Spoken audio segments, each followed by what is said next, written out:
Time now to check in with our traveling correspondent, comedian Tom Papa, in a segment we call Out in America. Tom, are you there? I'm here, Chris.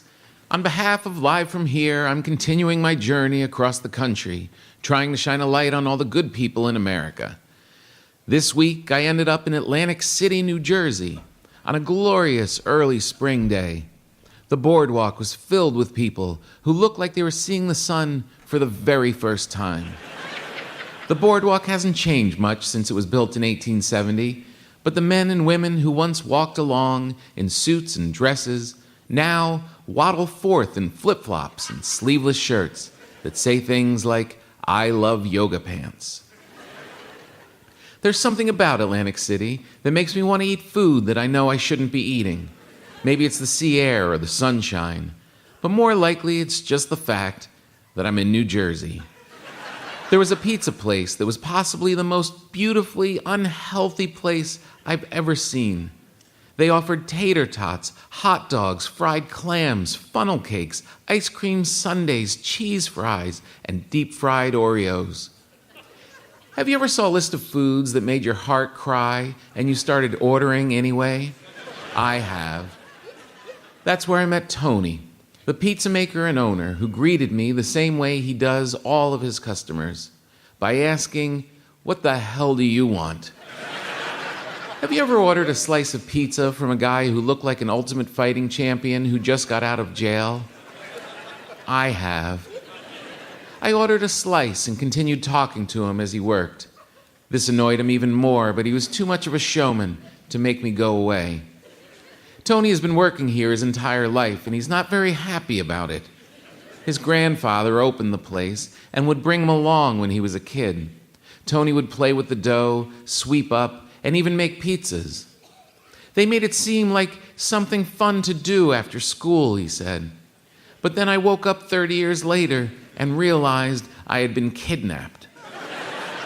I encouraged him by pointing out how great it was that he was making food that was making a lot of people happy. "These aren't people," he said. "These are garbage cans with mouths." He made it clear that if I was to continue bothering him, I would have to order more food. Have you ever put tater tots on top of nachos and thought for a moment that you made the single most important discovery since the polio vaccine? I have. As Tony served his customers and I was stuffing my face, I noticed a shelf stacked with taffy, and behind the taffy were boxes of Twinkies. Boxes and boxes of real-life Twinkies. Have you ever seen a display of Twinkies and became so overwhelmed that you had to walk out of the store so the mean pizza guy wouldn't see you crying? I have. Twinkies was the favorite cake-like snack of my childhood. Nothing filled me with happiness the way Twinkies did, but I distinctly remember Twinkies going out of business. I gathered myself and came back inside. I asked Tony how he got them. Who did he know? How did this Twinkie miracle happen? In poetic New Jersey fashion, he said, "Do I look like a guy who gives two clams?" I bought 6 boxes with the idea that I would give some to friends, knowing full well that it would never happen.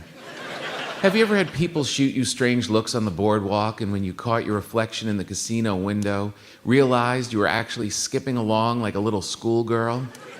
I have. I found some benches across from the Atlantic City Convention Center. I sat across from a large, middle-aged couple who were sunbathing.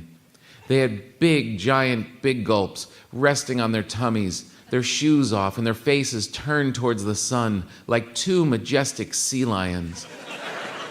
Their eyes shot open, and they sat up straight when they heard me unwrapping my Twinkie. They came down to Atlantic City from Bayonne, New Jersey, and had that Jersey love of messing with people. They introduced themselves as Cagney and Lacey. Theirs is a real New Jersey love story. They started dating in high school, but broke up and married other people. But after those marriages failed, they ran into each other at a Bon Jovi concert and decided, what the hell? Have you ever pretended to listen to a couple tell you their story while quickly stuffing Twinkies in your mouth so they couldn't ask for any? I have. Cagney had his shirt off, and his torso was covered with tattoos. Lacey said they bothered me at first, but at this age, if it wasn't for the tattoos, there'd be no point in looking at him. He just laughed. I pointed out that on this very spot across from the convention center is where they held the first Miss America pageant. Without opening his eyes, Cagney squeezed his wife's hand and said, "That's right, and guess who's going home with Miss Bayonne?" Lacey giggled and said, "Do you see now why I married him?" I said, No, I didn't. They liked that and said I was their kind of people. Have you ever looked down at your shirt covered in pizza sauce and Twinkie cream and realized you're just like everyone else on the Atlantic City boardwalk and for the first time in your life felt totally free? I have. Until next time, this has been Tom Papa, out in America. Thank you, Tom. Make sure to check Tom's tour schedule to see when he will be visiting your town at tompapa.com.